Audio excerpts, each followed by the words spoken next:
Yes, so yeah, so the idea is that to not say that this is good, this is bad, or this is not sustainability and that is sustainability. And probably picking up from, so it's good we get that perspective of how we should look at it as a society and as the world or whatever. But sticking to if it's a choice or an imperative for a business, that's what I thought we are here for, to talk about the subject of business. So we have to keep that in mind, that a business is to be in business. So that's the starting point.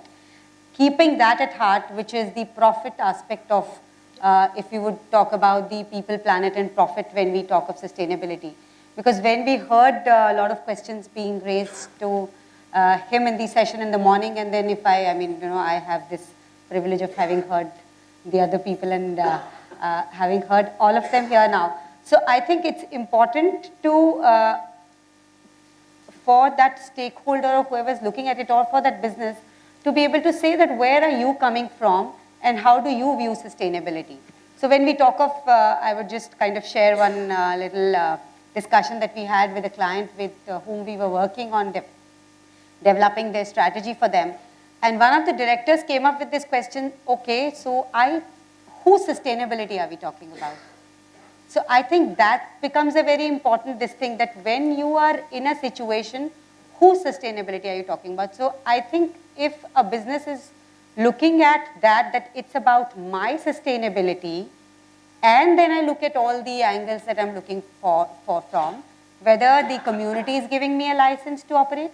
When community is giving you a license to operate, it's looking at their perspective, because you are competing with them for various resources, some of your neighboring communities for immediate resources like water, for your further communities in terms of energy, even maybe more distant communities in terms of minerals that you are extracting.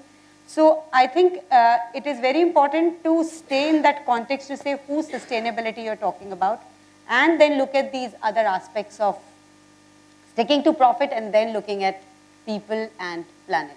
So that's an important view to take, and an important starting point. And that's how you're hearing many people talking about automobile company causing air pollution, but then it cannot be that, okay, now these many people have cars, we stop making cars, rest everybody figure out how you're going to go about commuting. You have to commute, but you have to have a view on how automobile company, what kind of technology that they're going to use to make that car, what fuel goes in, which goes into the car. So looking at it holistically and not just missing out any aspect, but again keeping in view where are you coming from. So I mean, that's what I think that's a very good point. Please pick up on that. It's not that have cars or don't have cars. Yeah. Have cleaner cars, cleaner fuel cars. I mean, it's not, sometimes I get a feeling, because I'm a rare bird, I've lived 30 years in America, I get a feeling in India it's either this or that, black or white. The fan is completely on or not on. It doesn't work that way. It's not either Gandhigiri or Gundagiri. You can go to Gokhlegiri, Tilakgiri, Sardar Patelgiri, and then Bhagat Singh. Don't directly go to Bhagat Singh. You can go to Bhagat Singh, but let's first try this. So the cars could be much more efficient. You could have hopefully biofuel, then electric vehicles, but of course it's not a magic. You are putting all the CO2 and other emissions in that coal-fired power plant from where the electricity is coming, where companies like Tata Power will make efforts to reduce that or give you more renewable power. So it's a puzzle which is connected with everybody, and it's the sustainability of the whole world, of the whole universe we need to work on. Because unless you consider it as an imperative, you will not remain sustainable. In fact, people have made predictions that 15, 20 years from down the road, those companies who are not doing sustainability strategy as integral part of their business strategy will not remain sustainable. Dr. Melnick, have a point. We have examples of that, so not talking of just environment as sustainability or CSR as sustainability, if you would just take example of not innovating or not realizing that what your customers are looking for is also sustainability. So to be able to recognize that it's about sustaining and being in business, and that's when you would think that it's an imperative and that it's integral to your business. Maybe just this to, Just, I think Dr. Melnick had a point to make. Let me just go to him I'm just first. going to make a couple of simple points to extend. Let me make one statement I think everyone here is saying. Sustainability is here to stay. And the one biggest indicator of that is the world's largest retailer, Walmart, has now made sustainability critical to its mission. So let's figure it, this is going to here to stay. Number two, not everyone's going to get it. Many years ago, Deming, who was the father of total quality management, was approached by a major company in the United States who said, we don't have to do everything that you're telling us, right? And Deming looked at him, the president, and said, no, you don't. Survival is, after all, not mandatory. I guess that message hit home. So the third thing is, and I think there's an important issue here, is that we have to rethink what we're selling people. I'll give you an example. There's a company nowadays, one of the major, Monsanto used to sell carpets. What they found is they had no control over the return of carpets, and carpets can be recycled fairly well. They don't do that anymore. What they now do is they lease carpet. And they don't sell it in rolls, they sell it in squares. So people can go in and they can take the sections which have been worn out, replace them. And they have made a better quality product. There's a company in the States, in the United States, called Zipcar. And what Zip does is it says, instead of buying a car which is used for basically 5% of its time, what we're going to do is we're going to get you access to a car. So what they do is they make cars available everywhere, and you book a car, and then you use it. And when you're done with it, you return it. So essentially what they're doing is, the point I'm trying to make is, part of the solution we have right now, issue, is rethinking the solutions. And that's and that's something that you have to think about. And the final thing I want to have you think about is somebody is going to solve the problem. That's inevitable. If you go back and you look at the history of manufacturing, there has always been a problem. Somebody comes up with a solution. When that someone comes up with it, they change the whole game. The English came up with the notion of the Industrial Revolution. They changed everything. The Americans stole the Industrial Revolution and made it cheaper. And then Henry Ford made it even cheaper. Then the Japanese introduced lean and they stole the problem again. Quality. Yes, and quality. By the way, one thing you should note, we've talked about the analogy of people, the two approaches, that is one group of people who really embrace it, one group who kind of do enough just to get past. That's not new. We've seen it with TQM. I work with companies, and they have an ISO 9000 director, and I said, what's his purpose? And the answer is, he's the keeper of the official lie, which means, you know, basically when the risk certification occurs, we get him, and everyone learns the lie, and then once it goes away, everyone doesn't do it. So the point I'm trying to make is the following. Somebody is going to crack the problem, because it's there. And when that somebody occurs, that's going to be the source of the economy. The question I have for you, why shouldn't it be India? Yeah, that's a valid question. Whoever wants to pick up on that. That's where the mindset change is so critical to the entire debate, because if you're really going to be a laggard in an environment where the regulations are going to drive where you go, or the people asking for a set of new services are going to drive where you go, then you're always following. What you really want to do is really come up with the solution that shapes the direction of regulation and what people end up consuming. Have you seen that happen? I mean, have you seen that happen? Are there examples that you can quote to us which? Absolutely. I think if you look at, there have been some very traditional examples going around. If you just take car batteries, for example, right? If you take newsprint, for example, recycling has been embedded into the way they, run the whole business, right? At the end of the chain, for a useless product for the consumer, there is a value attached to it, which brings it back into the entire system and drives up the efficiency, right? And in the process, you end up reducing the resource intensity of the entire system. The problem is, not many people have thought about their products in that fashion. They have not created a product which is amenable to that kind of, reverse cycle and reuse and revitalization of that product in that sense. And we are seeing that increasingly. I mean, the entire debate on rare earths is about there isn't enough material to go around, and therefore, people are beginning to look back into e-waste and see, can I really, extract this back from the mass of waste that's sitting around and really bypass the problem of exploiting that from the earth itself. So I think the whole problem is about the mindset. You really have to go back and say that, am I going to just sit around and wait for the world to change and then think about a response? Or am I going to be the person who's going to be out there and really try and create the world that we will live in going forward?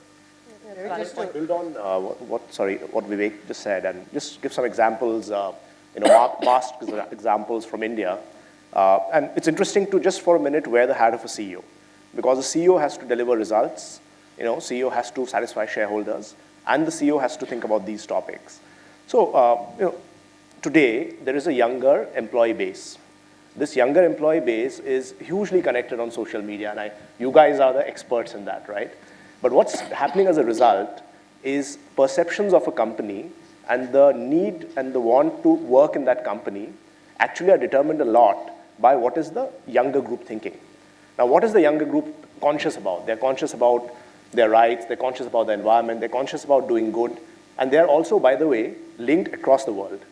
So what this basically means is if I need to have a sustainable employee base going into the future of top talent, I have to make sure that they feel morally comfortable working in my company as a CEO. And what that means is I need to, A, not do things which are unsustainable, and B, allow them opportunities to participate in sustainable enterprises. So that's example one, and this is being done. Companies which are basically working with large talent pools like IBM and Accenture actively have programs to tap into this need. The second one, which is interesting, is how do I deal with my supply chain? And Stephen is a supply chain guru, and what we're seeing in India is a very high-cost supply chain is not sustainable enough to go into villages and go into smaller towns. India lives in its villages, which means that if you don't have a low-cost supply chain, which involves the local stakeholders, I can't penetrate. Now, isn't that a fantastic link between sustainability and profits?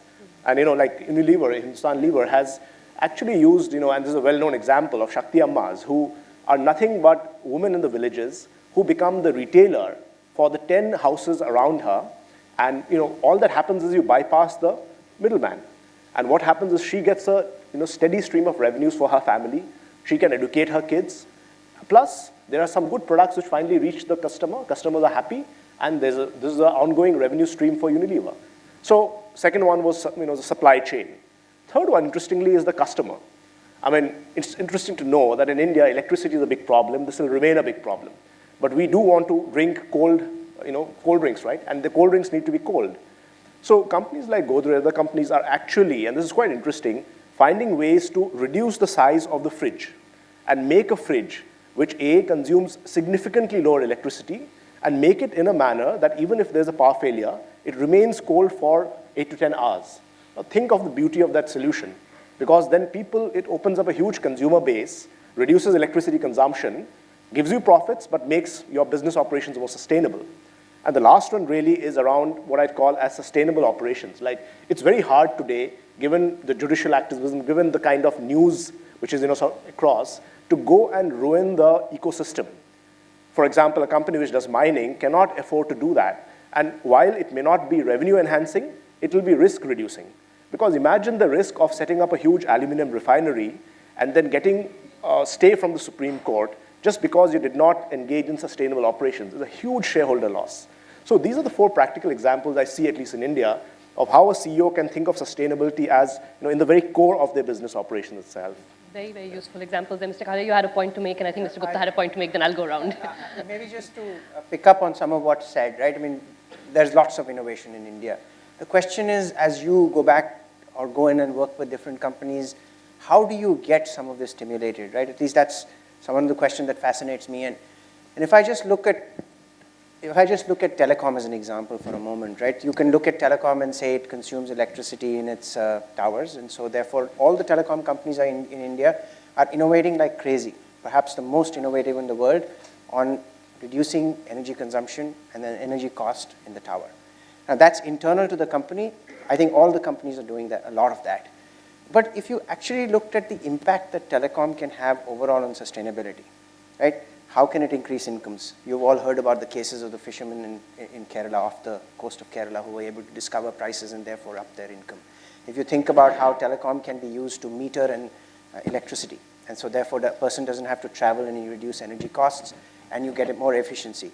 If you think about all the dimensions in which incomes can be increased, resource use can be reduced, from a company's core, all the way from the start to the finish, to the consumers, then you can come up with a set of ideas which are quite different from what you would do if you thought about sustainability in a narrow manner. So if you think about an ideal telecom company, what should it be doing? It can have an impact many, many, many more times than the resource it consumes, in terms of income increases on sustainability, in terms of resource reduction amongst its customers.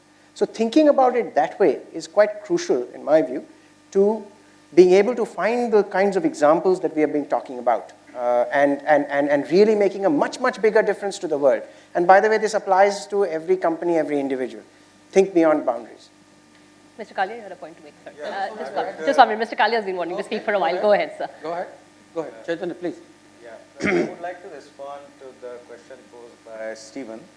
I mean, what India has to do on the sustainability space, they have to find out their own answers. I'll give some of the examples.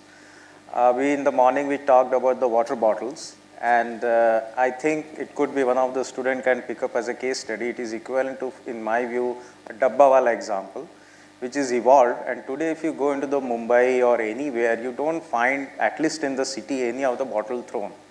There are huge consumption of water. We all probably keep on drinking water, and I'm not necessarily through always in the dustbin. But you don't find that. Why? Because there is a very low cost supply chain, very unique to India, using rack pickers is involved. They take it somewhere, again there is a stacking of that. You will find it, all the bottle we have a separate cap and a separate label. They are never printed, because if you remove that, it is a virgin, it is equivalent to a virgin plastic, and it can be recycled. It can be recycled, use Monsanto carpets and so many other things. So this is a practically an Indian specific industry which has evolved because of the need. I'll give another example. Look at several last year's balance sheet of the two-wheeler company. You will find maximum sale of two-wheeler has happened for those two-wheeler who has given the maximum mileage. I mean, you can establish that very easily. I will give you another example. Some of the Indian entrepreneurs companies, they thought sustainably. They're taking, Rajat's view that, okay, mobile companies, what was the challenge? Lack of electricity. Therefore, you use maybe 3 hours of electricity, but you charge mobile for 7 days. So that kind of battery got innovated. And therefore, there are companies whose name we have never seen, but now we see probably all IPL matches, they are coming, and they are challenging some of the world leaders in this mobile telephony space because of, again, another sustainable solutions. So to answer your point, Stephen, this is what is likely to happen. I agree there will be destructive technologies. I agree. In my earliest, I talked about a 2% spend of profit after tax. It's a huge amount, probably maybe 800 to 10,000 crores of spend which will happen. And my statistics says that probably not more than 3 to 4 companies are doing that. Nobody is doing that. So it's a huge money which will spend in that area. And everybody is worried about what they are spending. So there will be a lot more innovation, lot more destructive innovation, very, very specific to India happen. And we have, a very kind of a cultural mindset. We have, kind of a conjuice thinking. We really don't spend the way probably US or somewhere they spend. The first time way back I went to US and went to one of the Gap store, wanted to buy a pair of socks. I could not get it because minimum size you get is 5 pair of socks. So that's the consumerism, that's the way India, our mindset is. So we are always looking for something which is economic. We are always looking for something which is more efficient, more effective. It happens in many, many cases. I have given just few examples. But if you compile, I'm sure there would be, every year thousands of such examples coming in. So that's my point. On sustainability in India, we have to have very, very India-specific solution, very specific to companies and all the people sitting in the room. Everyone in their lifetime have to do that, think innovatively, and each one have to contribute on that. Dr. Patkar had a point. I just, before we come to you, sir, I just want to, want some clarity on this whole issue of what it costs to be sustainable. And I think, Dr. Melnick raised that. You talked about it may not be revenue enhancing, maybe rest reducing. Ms. Bus can come in as well. But sir, I mean, your point and also this issue of the cost that is associated with sustainability may not always pay off in the near term. So for a business leader, CFO sitting there, there is some justification, there is some balancing that has to be done. Yeah, I'll talk about that. Let me say that, see, there is definitely extra cost. Let's take an example of renewable energy, which I know well because I work for Tata Power. Until now, solar cost 2 years ago was 18 rupees a kilowatt hour. But destructive technologies and other issues have brought it down to 6 or 8 rupees. So when you say it will not pay in the short term, what is the short term? I mean, what is your payback period demand? Is it 2 years or 4 years or 6 years? So we all need to expand that ourselves, except a return on investment which has 5 or 6 year payback, because beyond that it is all gravy, right? So we need to think that is a sustainable way of thinking. Take a life cycle view, not just first initial cost view, and a lot of companies are doing that. We are starting to do that. The other issue is I'm very optimistic about India, especially what Chaitanya said. It's in our genes to be sustainable. I mean, look at in our parents' case, they worked very hard and rented apartments until they got retired and they started building homes. They never took loans for cars and homes. There's an optimization here involved. But I'll give you two issues. Energy. Right now, India, we are using 750 kilowatt hour per person per year. United States, I'm also a citizen of that and overseas citizen of India, 13,000 kilowatt hour per year per person. We all can never get there because we'll need 6 or 7 Earths to do that, okay? China is on their way to do that. Let's not do that. We need to show the world a third path, and which is the India sustainable path, in which energy and water issues should be solved in a combination of centralized and decentralized solutions. What I mean by that is 400 million Indians, 40 crore Indians don't have access to clean water and power, okay? We're not going to get them that by centralized power plants burning coal. So we need to come up with decentralized renewable power systems, whether it is solar, micro wind, biomass based. I will keep the issue separately for a technology discussion. Yeah. But a business model needs to be developed, a finance model needs to be developed where you could have 100,000 distributed power systems, McDonald's of clean energy. And a solution is created by somebody, hopefully like Tata Power, which has created that solution. Hopefully our consultants will help me get 5% interest from America or wherever. There's a separate business proposition being built here. Distribute this to people so they can, all our 400 million people can have their own power right there. No distribution losses, no theft. It may sound utopian, okay? But we can get there. And water, same issue. So we need to work on that. What I'm saying is instead of following America or China or even Japan, which is a very energy efficient thing, but they all have relied on centralized solutions. Let us, with Mahatma Gandhi's legacy, let us go to decentralized solutions, is my urging to the young and non-cynical people here, okay? Those of you who have open minds, think of that. The cynical journalist will say that, India may have a culture of innovation, may also have a culture of jugaad. So we'll meet that 2% mark, but we won't actually do anything in spirit. We all know that happens. Sorry. I didn't say journalists are cynical. Let me know. To the question of cost, sorry, just to the question directly on the question of cost. I mean, if you take sustainability and if you pick any example, any area of sustainability, let's say you pick carbon space and energy as sustainability, there are actions which in a full life cycle sense pay back very easily. If you actually change your bulbs with CFL, if you're able to do it and there is no tenant-landlord problem in that, then it is actually cost effective. So if you look at the full frame of opportunities that a country like India has, about a third of them pay back for themselves. So in that sense, there is no cost. There's in fact there's a long lifetime benefit. However, there's 2/3 of the actions, solar for the time being, until it becomes much cheaper. Let's say nuclear, for example, which reduces carbon, for example, where there is actually higher amounts of investment to be made. And there's an extra $1 trillion, this is our estimate of $1 trillion of incremental investment over 20 years that's needed if we are to realize all the sustainability opportunities. So that is, what you've raised is truly an issue, right? And it is something that we have to solve for as a nation and maybe as a world, because this is where we can take the lead as a country and make a difference. Really, there's no compromise here. When we looked at, the sustainability champions in the world, in one of our studies, we were extremely surprised to see there were examples from the developing world and even from India. I mean, one amazing example was of Jain irrigation, and for them it was a revenue enhancing opportunity to be sustainable. And what did they do? I think they actually manufactured HDPE pipes, and for them to be able to sell it to somebody, they had to create a market, and they addressed the most fundamental problem that their end users were facing, which was the lack of or the scarcity of water, right? And by offering a solution centered around HDPE pipes, which was around drip irrigation, not only were they able to address the needs of their farmers in terms of lack of or limited availability of water, they were able to push their product into the market as well.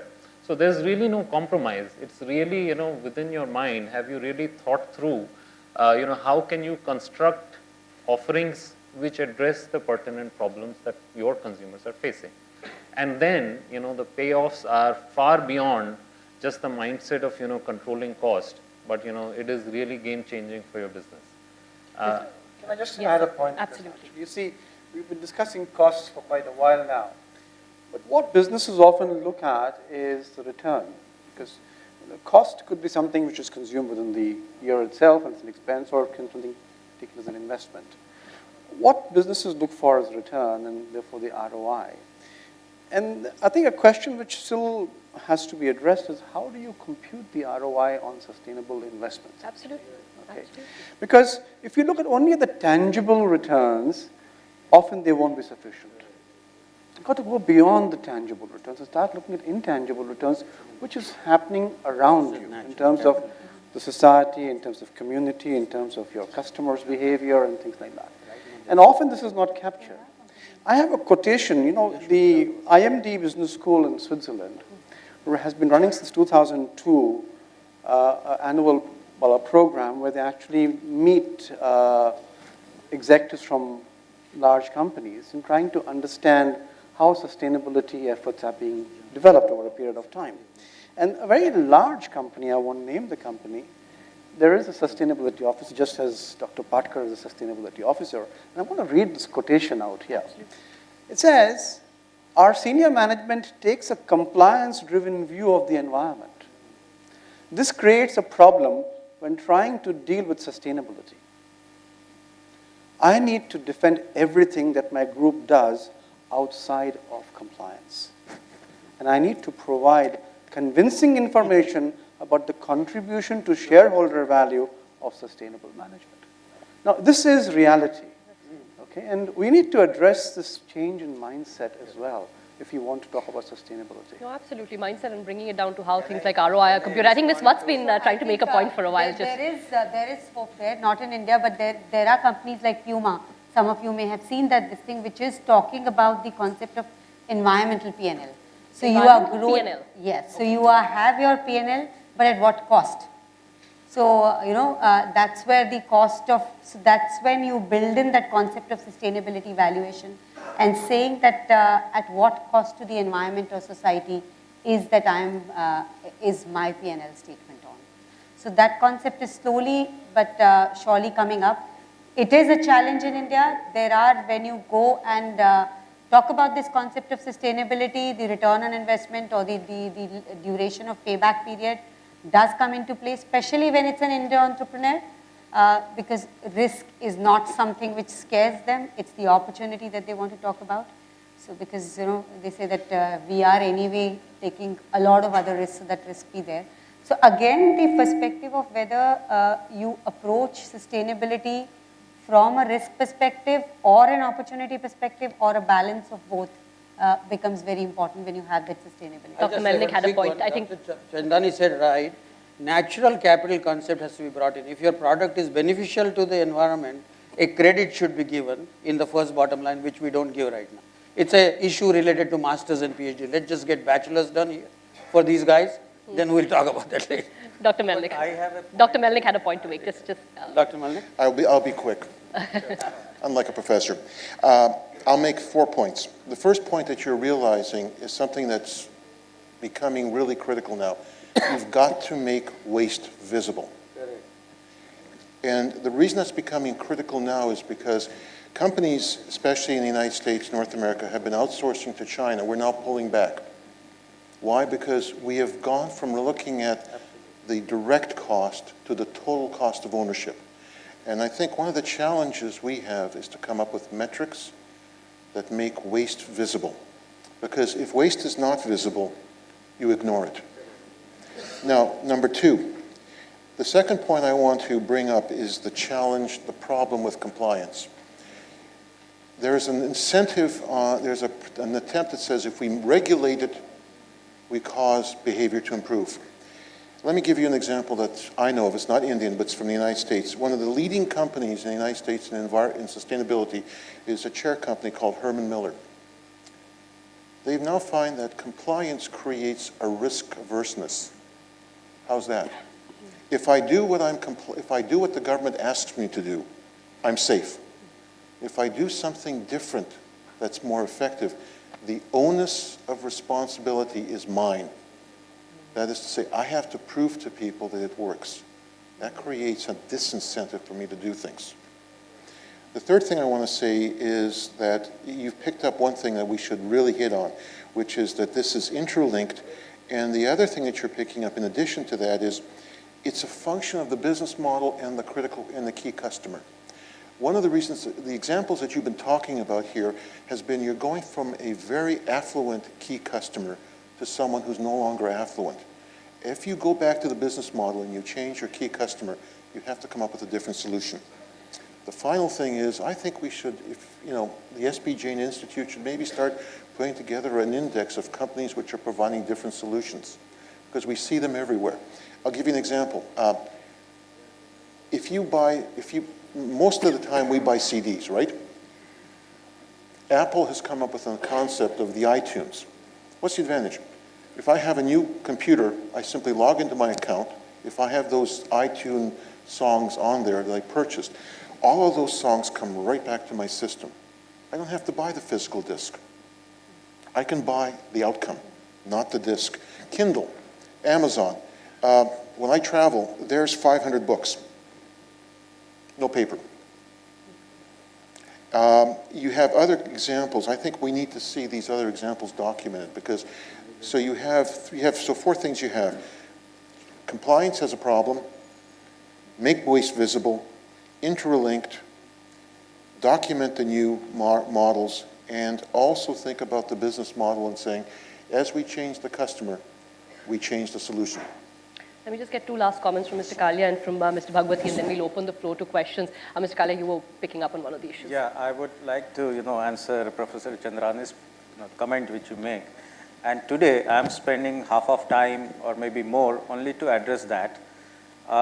Every company, at least Indian companies, they have ambition to grow. I mean, Rajat talked that we have not even built India, which means every company has to grow. Some companies saying it'll grow, 3 times by 2020. Even Ernst & Young, we talk about growing, 3 times in 2020. So everyone is in a growth path. So what is that answer to this specific problem is build in sustainability principle in that growth path.